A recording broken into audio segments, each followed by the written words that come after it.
High friends, this is Pratyusha Roselin. আজকে আমি যে বিষয়টা নিয়ে কথা বলবো সেটা আমরা অনেকেই ফেস করছি। Sometimes in life we are put into such challenging situations যে আমরা বুঝতেই পারি না এটা কিভাবে ওভারকাম করব। মনে হয় না না আর পারবো না ওভারকাম করতে, এবারই শেষ, আর বাঁচারই কোনো হোপ নেই।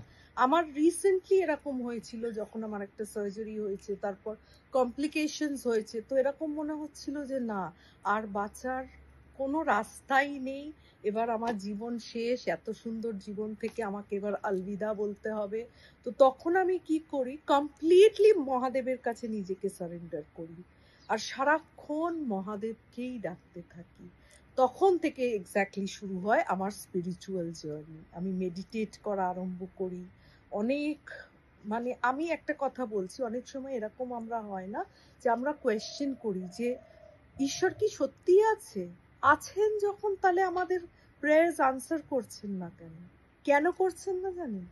আমরা কিন্তু নিজেকে পুরোপুরি সারেন্ডার করছি না।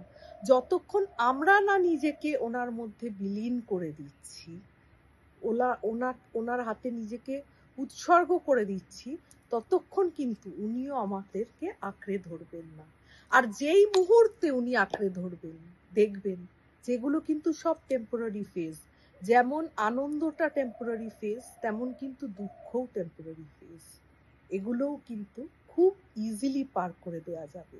আর যখন পার করে দেয়া যাবে, তখন এরকম ফিল হবে যে ও মাই গড, আমরা তো নির্বাণা পেয়ে গেছি, আর কিছুই আমাদের এফেক্ট করে না। তো ভালো থাকার জন্য কিন্তু এই লেসনটা ভীষণ দরকার। তো চলুন, টাটা, ভালো থাকবেন।